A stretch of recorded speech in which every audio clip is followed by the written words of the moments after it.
কমে যায়, এই ছিদ্রগুলা বন্ধ করে দিব। বন্ধ করে দেখবো যে কোন মানে একটা ছিদ্র বন্ধ করলে আর্দ্রতা কম না বেশি সেটা একটা মানে অনুভব করা যায়। তো সেভাবে আমরা কাজ করবো। যে খামারদের সাথে নিবে তাকে আমি বলে দিলেই সে বুঝবে। তো এই ছিল মানে আর্দ্রতাটা এটার ভিতরে মেইন প্রবলেম হয়। আর্দ্রতাটা ঠিক রাখা লাগে। এই যে হাইগ্রোমিটার আমার কাছে দেখতেছেন, এই হাইগ্রোমিটারটা এই কত রাখলে আপনার হ্যাচিং রেট ভালো হয় সেটা আপনার বের করতে হবে। কারণ আর্দ্রতাটা আপনি যদি ঠিক না রাখেন হ্যাচিং এর সময় বাচ্চা ফুটে বের হতে পারবে না। ওই ডিমের গায়ে ডিমের ভিতরে আপনার পানি থাকবে। অনেক অতিরিক্ত পানি যদি না শুকায়, সেটা না শুকানোর কারণ একমাত্র আর্দ্রতা। আপনার ডিমটা কি নতুন না পুরান? যদি নতুন হয় এই ডিমের গায়ে পানি থাকবে অনেক বেশি, এটার আর্দ্রতা রাখতে হবে 1। আর যদি ডিমগুলা 2 সপ্তাহ উপরে হয়, ওটার ভিতরে পানি ডিমের অনেকটা শুকায় যায়, সেটার জন্য আর্দ্রতা রাখতে হবে আরেক। সেই জন্য আপনার আর্দ্রতা এটা আপনার নিয়ন্ত্রণ করতে হবে। আপনি কি চাচ্ছেন আমি আপনাদেরকে বলে দিলাম, সেটা আপনার নিয়ন্ত্রণ করতে হবে। সেজন্য আপনার হ্যাচিং রেট খারাপ হয় সেই একমাত্র আর্দ্রতার জন্য। অনেকেরা বলে যে অনেক জায়গায় আমি পাইছি যে এই ওভার হিটের জন্য আপনার এই ডিমের ভিতরে থেকে বাচ্চা বের হতে পারে না, বাচ্চা কুসুম ভিতরে যায় না। হ্যাঁ, সেটার কারণে না, সেটা হচ্ছে আপনার আর্দ্রতার কারণে। আপনার আর্দ্রতা অনেক বেশি রেখে দেন, যে কারণে ডিমের ভিতরে পানি শুকায় না, যে কারণে আপনার হ্যাচিং রেট খারাপ হয়। আপনার এমন ভাবে আপনার এটা বের করতে হবে, নতুন এবং পুরান ডিম কোনগুলা, নতুন ডিম কোনগুলা, এগুলো আপনার বের করতে হবে। নতুন গুলার আর্দ্রতা একরকম, পুরান গুলার আর্দ্রতা আরেক রকম থাকবে। আর অবশ্যই আপনারা নতুন ডিমের ক্ষেত্রে 4 দিন, আজকে ডিম পারবো অবশ্যই 4 দিন পরে এই ডিমটা বসাবেন। 3 থেকে 4 দিন পরে বসাবেন, কিন্তু এর আগে বসায় না। 2 দিন 1 দিনে ডিম বসায় না। কারণ হচ্ছে আপনার ডিম যখন মুরগি পারে, ওই মুরগির মলদ্বারে মল লেগে থাকে, হ্যাঁ, কিছু ময়শ্চারাইজ থাকে, এগুলো আপনার বাতাসে আলুতে শুকায়। শুকানোর পরে আপনার যে ব্রণটা থাকে, এই ব্রণটা মাঝখানে চলে যায়। এটা কিন্তু ওই যে চুপকা মাথায় ব্রণটা থাকে, ওটা এইভাবে রাখলে পরে ওটা মাঝখানে গিয়ে সুন্দর করে একটা জায়গায় বসে। তো সেই জন্য আপনার ডিমটাকে আপনার অবশ্যই 3 থেকে 4 দিন পরে বসাতে চেষ্টা করবেন নতুন ডিমগুলা।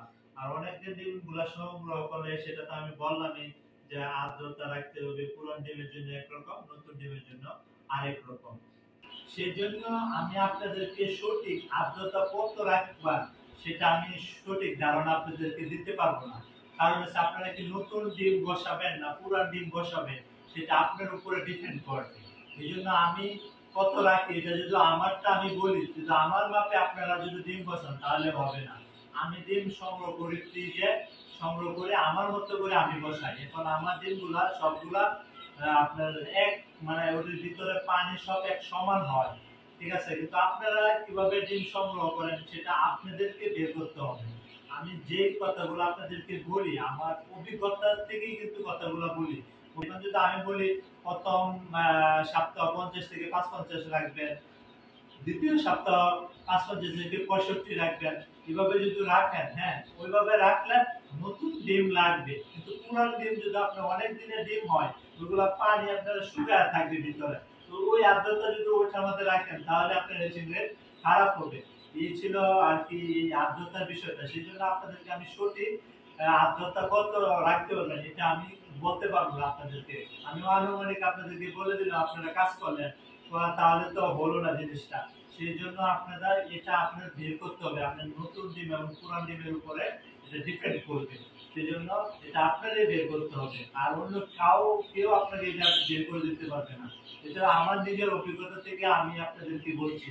তবে আপনাদেরকে কেউ বলবে না এই মেশিনের বিক্রির ক্ষেত্রে, বা যারা বিক্রি করে মেশিন, এভাবে কেউ আপনাদেরকে এভাবে ধারণা দিয়ে বলতে পারবে না। কারণ তারা মেশিন বানায় বিক্রি করে, কিন্তু আমরা এই মেশিন নিজে বানাইছি, নিজে কাজ করছি, করার পরে আমরা বুঝতে পারি যে এই মেশিনের ভিতরে কি প্রবলেম, কি সমস্যা, এগুলো কিভাবে সমাধান দেওয়া লাগে, এটা আমরা একমাত্র জানি। কারণ আমরা এটা নিয়ে আমি শুরুর দিকে, প্রাথমিক শুরুর দিকে এখন 3 বছর এই মেশিনের ভিতরে কাজ করতেছি। আলহামদুলিল্লাহ, এটার ভিতরে আমি এত ভালো হ্যাচিং পাই। এটা আমাদের কাজ করতে করতে করতে করতে আপনার এখন আলহামদুলিল্লাহ এটা সম্পর্কে আপনাদের মোটামুটি ধারণা দিলাম। এটা কিন্তু আপনার হ্যাচার এবং সেটার দুটোটাই। কিভাবে হ্যাচার সেটার আমি দেখাই।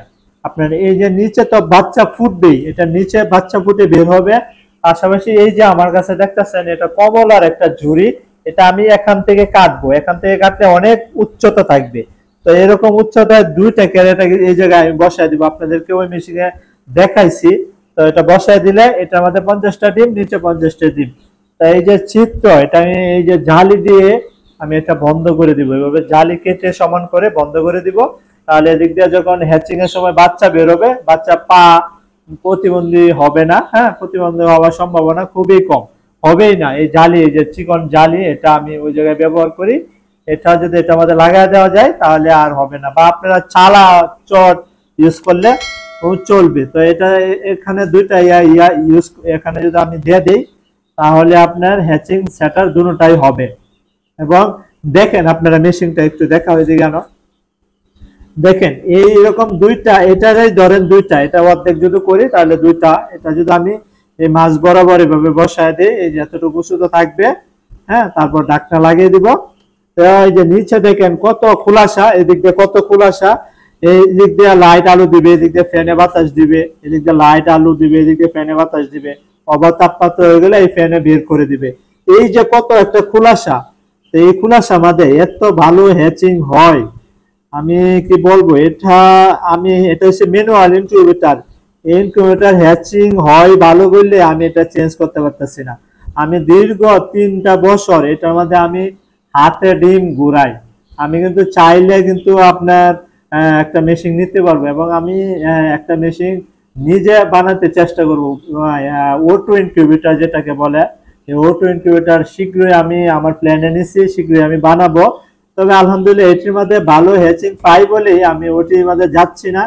তো প্রাথমিক অবস্থায় যারা ছোটখাটো খামার করবেন, প্রথমে এই মেশিন গুলা আপনারা নিজে বানিয়ে নেবেন, মানে ককশিট কিনে বানিয়ে নেবেন, নিয়ে আপনারা প্রথমে ট্রাই করবেন কিরকম হয়। আলহামদুলিল্লাহ আপনারা যদি আমার মতো এরকম বানাতে পারেন তো 100% আপনারা ভালো হ্যাচিং পাবেন। জয়টা 20 ডিম হবে, সবগুলা আপনার ফুটবে, যদি আপনার আর্দ্রতাটা ঠিক রাখতে পারেন তাহলেই হবে। আর অবশ্যই কন্ট্রোলার, এই যে এসটিসি কন্ট্রোলার গুলা অবশ্যই আপনার এটা ক্যালিব্রেশন করতে হবে। এটা কিন্তু তাপমাত্রা আর্দ্রতা দুটোটাই অনেক বেশি দেখায়। এটা আর্দ্রতা দেখায় না, এটা শুধু তাপমাত্রা দেখায়। আর্দ্রতা দেখায় শুধু এইটার মধ্যে, এই যে এটার মধ্যে, হ্যাঁ, এই যে এটার মধ্যে আর্দ্রতা দেখবেন। এটা আর্দ্রতা এবং তাপ দুটোটাই দেখা যায়, কিন্তু এটা ঠিক না। কিন্তু এটা যখন ক্যালিব্রেশন করবেন তখন ঠিক হয়ে যাবে। তো আলহামদুলিল্লাহ, তো এটার মধ্যে হ্যাচিং এবং সেটা দুটোটাই খুব ভালো হবে। আপনারা যদি নিজে বানায় নিতে পারেন আপনারা বুঝতে পারবেন যে এই মেশিনটার মধ্যে এত ভালো কিভাবে হয়। আমি দীর্ঘদিন এই মেশিনের মধ্যে আলহামদুলিল্লাহ ভালো হ্যাচিং পাচ্ছি, হ্যাঁ, সেটার এবং হ্যাচিং খুব ভালো হচ্ছে। এটার মধ্যে দেখেন কত খোলাসা একটা ইনকিউবেটর, হ্যাঁ। এরা অনেকেরা আপনার নতুন শুরু করে O2 ইনকিউবেটর কিনতে পালায়, হ্যাঁ, ও বড় মেশিন নিয়ে ফেলায়, হ্যাঁ। আমি কিন্তু এটা করি নাই, আমি নিজে এটাকে বানাইছি, এটার ভিতরে কাজ করছি, কাজ করার পরে এটার ভিতরে কিভাবে, তো আপনাদেরকে এখন বলি এই মেশিনের ভিতরে আমি কিন্তু বলছি যে প্রথমে কিভাবে কাজ করছি আর এখন কি কাজ করছি। এখন আর কি, এখন এই যে 4টা ডিসি প্যান 12 ভোল্টের, এই যে একটা প্যান আমি আপনাদেরকে দেখাই। এই যে আমার হাতে একটা বাল্ব দেখতেছেন, এটা 25 ওয়াটের বাল্ব, 25 ওয়াট লাল বাল্ব। এই জায়গায় একটা লাগাই দেই, হ্যাঁ, এই জায়গায় একটা লাগাই, হ্যাঁ, এই দুইটা বাল্ব লাগাই। আর এই যে একটা ফ্যান, আর এই যে এখানে আরেকটা ফ্যান আমি লাগাবো, এই বাল্বের নিচে। তো এই বাল্বের তাপটা যখন নিচে পড়বে, এই যে ফ্যান দুইটা, এই দুইটা ফ্যান আপনার কি হবে, আপনার ওই বাল্বের যে তাপমাত্রা এটার ভিতরে মানে ছড়ায়া যাবে, হ্যাঁ, অনেকটা দিকে ছড়ায়া যাবে। এই দুইটা ফ্যান কন্টিনিউ ঘুরবে, সব সময় এই দুইটা ফ্যান ঘুরবে। আর ওভার তাপমাত্রা যদি হয়ে যায়, এই যে দুইটা ফ্যান, এই দুইটা ফ্যান ওভার তাপমাত্রা হওয়ার সাথে সাথে বের করে দিবে। বের করার জন্য দেখেন আমি এদিক দিয়ে চিত্র করে দিছি, দেখছেন, এদিক দিয়ে চিত্র করে দিছি, আর এদিক দিয়েও আমি চিত্র করে দিছি, হ্যাঁ। আর যেটা সবসময় তাপ দিবে এটাকে আমি চিত্র করি নাই, এটা তো সবসময় এটার ভিতরে বাতাস প্রবাহিত করবে, যে কারণে আমি এটা চিত্র করি নাই। আর যেটা বাতাস বের হবে এটা আমি চিত্র করে দিছি। আর এই গেল এই ইয়াটা। আর এর সাথে আমি এসটিসি 1000 কন্ট্রোলার এটা ব্যবহার করি, হ্যাঁ, এটা ব্যবহার করি। এটা বানানোর পরে এই কন্ট্রোলারকে আমি ওই মেশিনে দেখাও, ওইদিকে দেখাও, ওই যে XM18 কন্ট্রোলার আমার এখন হ্যাচিং চলছে না, যে কারণে দুইটা মেশিন এভাবে পড়ে রয়েছে। এটা 3 থেকে 4 দিন পরে হ্যাচিং শুরু হয়ে যাবে, ওটার ভিতরে ডিম, তখন আমি এই ডিমগুলা নিয়ে আসবো। এগুলা পরিষ্কার করে আমি রেখে দিছি। তো এটা তো এই যে ওই কন্ট্রোলার দিয়ে আপনার এটাকে ক্যালিব্রেশন করব, এই HTC 1000 এ ক্যালিব্রেশন করব, তার পাশাপাশি এটাকেও ক্যালিব্রেশন করে দিব। মানে এই ছিল মানে আমার এই মেশিং এর কাজটা। এইভাবে যদি আপনারা নিজে এই মেশিন বানাতে পারবেন। হ্যাঁ, আমি দামগুলো বলে দেই, কোনটার দাম কত। এটা HTC 1000 আপনার 500 থেকে 600 টাকা হয়তো নেয়, আমার সঠিক ইয়া নাই, এটা 500 হবে।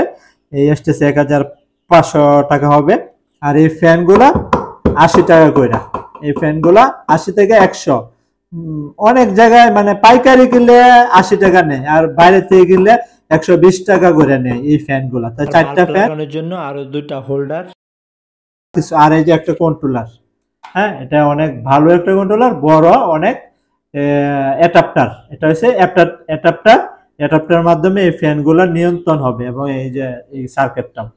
তো এই যে অ্যাডাপ্টার, এটার দাম সর্বোচ্চ আপনার 400 থেকে 450, সম্ভবত 400 থেকে 450।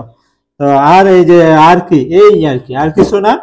তো আর কিছু লট টট লাগে, তাহলে এগুলা আপনারাই বানাতে পারবেন, এগুলা কোনো ব্যাপার না।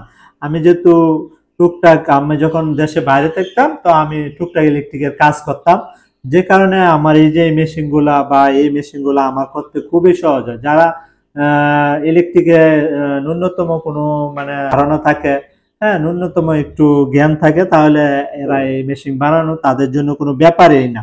ঠিক আছে, এই যে আমি বলে দিছি, আপনারা দেখলেই পারবেন। এই মেশিনটা চালানো কোনো ব্যাপারই না। আপনার ইউটিউবে অনেক ইয়া আছে এই HTC নিয়ে, এগুলা দেখলে আপনারা এগুলা বানাতে পারবেন, তাতে কোনো সমস্যা হয় না। তো তো আর এই যে এই ককশিটটা 1000 থেকে 1200 টাকা নেয়, নতুন কিনলে 1200 টাকা নেয়। যদি পুরান সেকেন্ড হ্যান্ড আপনারা কিনেন এই ককশিটটা, 800 টাকা নেয় সেকেন্ড হ্যান্ড গুলা। আর যদি নতুন নেন 1200 টাকা নেয়। আমি দামটাও আপনাদেরকে বলে দিলাম। আপনারা যারা আমার এই ভিডিওটা দেখেন, যদি আমার এই ভিডিওগুলো আপনাদের ভালো লেগে থাকে, তাহলে একটা লাইক করে দিবেন। হ্যাঁ, লাইকের মাধ্যমে দেখা যাচ্ছে অনেক খামারের কাছে চলে গেলে তারা অনেক উপকৃত হয়। তো আমি এই মেশিন নিয়ে আপনাদের অনেক তথ্য দিলাম। যদি আমার কোনো তথ্যের ঘাটতি থাকে, আপনারা আমাকে কমেন্টস করবেন, আমি এই কমেন্টসে আপনাদের প্রশ্নের উত্তর দিয়ে দিব ইনশাল্লাহ।